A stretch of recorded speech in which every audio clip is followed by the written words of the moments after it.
Iran पर कब्जे के लिए अमेरिका एड़ी चोटी का जोर लगा रहा है। ईरान के जजीरों पर हमले कर रहा है। आईआरजीसी के ठिकानों पर निशाना साध रहा है। ईरान के रेलवे पुल को उड़ा रहा है, सिविलियन ढांचों को उड़ा रहा है, पानी के जखीरों को उड़ा रहा है और कहता है कि हम तो बहुत बड़े सुपर पावर हैं। लेकिन अगर अमेरिका इतना ही बड़ा है, इतना ही बड़ा सुपर पावर है, तो ईरान पर आखिर कब्जा क्यों नहीं कर लेता? क्यों 48 साल से वो ईरान पर कब्जा नहीं कर पा रहा? आखिर अमेरिका की कोई तो ऐसी मजबूरी है जिसकी वजह से ईरान पर कब्जा करने में मुश्किल आ रही है। अमेरिका बार बार ईरान पर हमले कर रहा है, लेकिन ईरान चुन चुनकर एक एक अमेरिकी फौजी अड्डे को तबाह कर रहा है, जिसका धुआं तेल अवीव से लेकर वॉशिंगटन तक नजर आ रहा है। पर अमेरिका तमाम कोशिशों के बावजूद ईरान पर कब्जा नहीं कर पा रहा। सलाम, नमस्ते, सत श्री अकाल। मैं हूं आपके साथ हर्षिता मिश्रा और आप देख रहे हैं टाइम्स मेल। अमेरिका इस वक्त ईरान से लड़ रहा है, पर ईरान पर कब्जा नहीं कर पा रहा। वरना लीबिया सरेंडर हो गया, इराक सरेंडर हो गया, लेबनान सरेंडर हो गया, गजा पर कब्जे की कोशिश तेज हो रही है, यमन पर कब्जे की साजिशें हो रही है, सीरिया में अमेरिका ने अपना बंदा बिठा दिया है, जॉर्डन पहले से ही मैनेज है, मिस्र भी मैनेज हो चुका है, कतर, सऊदी अरब, मुत्तहिदा अरब अमारात कह दे कि हमें अमेरिका नहीं चला रहा या हम पर अमेरिका का कंट्रोल नहीं है। बस ईरान ही मिडिल ईस्ट में एक ऐसा इकलौता मुल्क बचा हुआ है जहां अमेरिका का कुछ भी मौजूद नहीं है। ना फौजी अड्डे, ना अमेरिका की फौज, ना अमेरिका के जहाज, वरना तुर्की भी अमेरिका के आगे ही झुका हुआ है। पर ईरान में अमेरिका अपनी मनमानी नहीं कर पा रहा। लेकिन जब ईरान पलटवार कर रहा है तो ईरान के पलटवार को देखकर अरब के देश बौखला रहे हैं। अरब के मुल्कों ने जिसको अपना बाप मान लिया है, वो वाशिंगटन में बैठकर हॉर्मुज में टैक्स वसूली का मंसूबा बना रहा है। अरब के बेगैरत बादशाहों, तुम्हारी जबान वो ताकत नहीं रही जिसके लिए अरब पहचाने जाते थे। अरब के मुल्क इतने बेगैरत हो चुके हैं कि उनमें जुबान हिलाने की भी ताकत नहीं रह गई। ईरान अपने ऊपर होने वाले हर हमले के बदले में अरब में मौजूद अमेरिका के मिलिट्री अड्डों पर बमबारी कर रहा है। और अब तो ईरान ने मुत्तहिदा अरब अमारात के 2 जहाजों पर ही हमला कर दिया।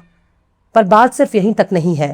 ईरान इस वक्त बदले की जुबान में बात कर रहा है, यानी आंख के बदले आंख, जान के बदले जान। ईरान ने अमेरिका के फौजी अड्डों को बुरी तरह से तबाह कर दिया है। इसका वीडियो भी सामने आ गया है। ईरान के आईआरजीसी ने सोमवार के रोज दावा किया कि उसने खाड़ी मुल्कों में मौजूद अमेरिकी एयरबेस को निशाना बनाया। ईरान की तरफ से बहरीन, जॉर्डन, कुवैत पर हमला किया गया। 3 स्टेज वाली मिसाइल और ड्रोन ऑपरेशन चलाए गए। आईआरजीसी ने कुवैत के 2 एयरबेस पर patriot air defence system, fuel tank और एक एयरबेस को निशाना बनाया है। उन्हें पूरी तरह से तबाह कर दिया।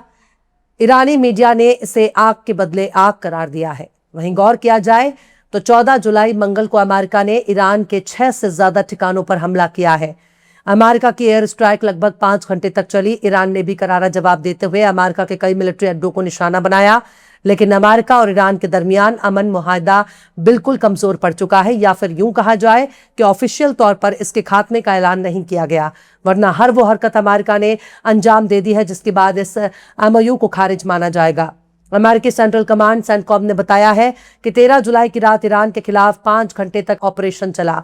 इस दौरान अमेरिकी फौज ने बुशहर, चाबहार, जास्क, कोनारक, अबू मूसा और बंदर अब्बास समेत कई मिलिट्री ठिकानों पर सटीक हमले किए हैं। अमेरिका का दावा है कि ये हमले इसलिए किए गए जिससे ईरान का डिफेंस सिस्टम, मिसाइल और ड्रोन को तबाह किया जा सके। उसने ये भी कहा कि इस वक्त रीजन में 50,000 से ज्यादा अमेरिकी फौजी तैनात हैं। पर ईरान भी इतना खामोश बैठने वाला नहीं है। आईआरजीसी ने कहा कि उसने बहरीन में मौजूद अल जफीर बेस पर हथियार स्टोरेज, सैटेलाइट कम्युनिकेशन सेंटर और अमेरिकी फौजियों से जुड़ी एक बिल्डिंग को निशाना बनाया है। आईआरजीसी ने अमेरिका के MQ-9 ड्रोन को मार गिराने का भी दावा किया है। यूनाइटेड नेशंस में ईरान ने अमेरिका पर समझौते को कमजोर करने का इल्जाम लगाया है और उसने बाकायदा शिकायत भी दर्ज कराई है।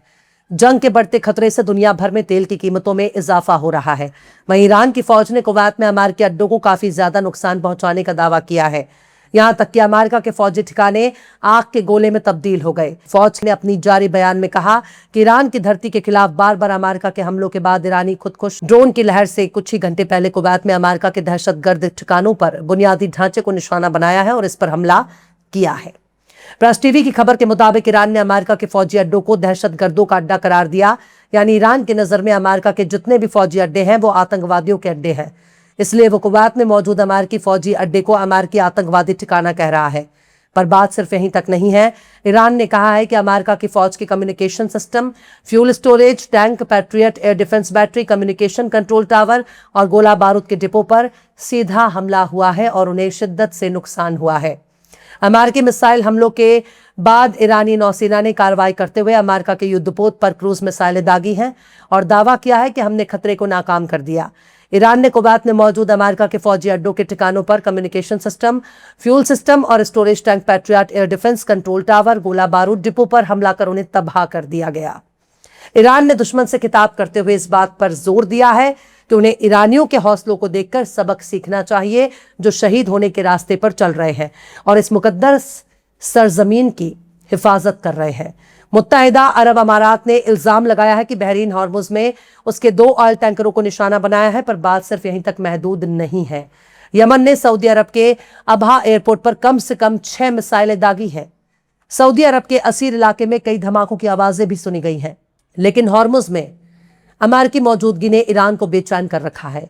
वह अमेरिकी मौजूदगी को बिल्कुल भी बर्दाश्त नहीं कर रहा।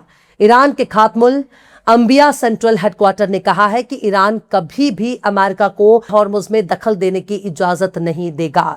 अमेरिकी सदर डोनाल्ड ट्रंप के जरिए हॉर्मुज पर कंट्रोल करने और टोल वसूलने की बात कही, जिसके बाद खातेमुल अंबिया सेंट्रल हेडक्वार्टर ने हॉर्मुज के मामले में अमेरिका के किसी भी दखल को नाकाबिले बर्दाश्त करार दिया है।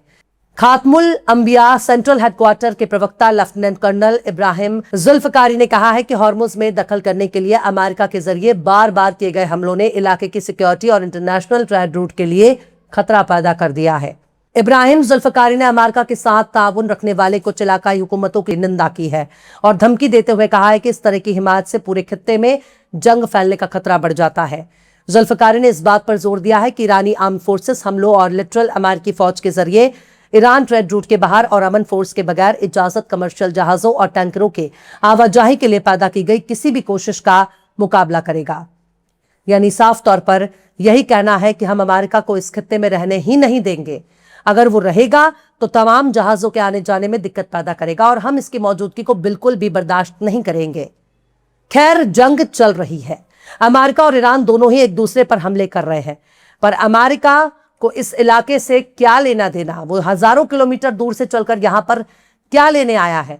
पूरी दुनिया को एकजुट होकर अमेरिका की बदमाशियों पर रोक लगाने की जरूरत है, वरना अमेरिका और भी ज्यादा मुश्किलें पैदा कर देगा। फिलहाल इस खबर में बस इतना ही। यह एपिसोड आपको कैसा लगा कमेंट बॉक्स में जरूर से बताइए। पसंद आए तो लाइक करें, शेयर करें और बेबाक, निष्पक्ष, स्वतंत्र पत्रकारिता को सपोर्ट करने के लिए हमारे चैनल टाइम्स मेल को जरूर से सब्सक्राइब करें और बेल आइकन की घंटी वाली बटन आप जरूर से दबा दें, ताकि आपको हमारे आने वाले नए वीडियो की नोटिफिकेशन फौरन मिल जाए। फिर मिलते हैं किसी और वीडियो में एक नई खबर के साथ। हर्षिता मिश्रा को दीजिए इजाजत। जय हिंद। अगर अभी तक आपने हमारे चैनल टाइम्स मेल को सब्सक्राइब नहीं किया है तो जल्दी से सब्सक्राइब कर दें और बेल आइकन भी प्रेस कर दें।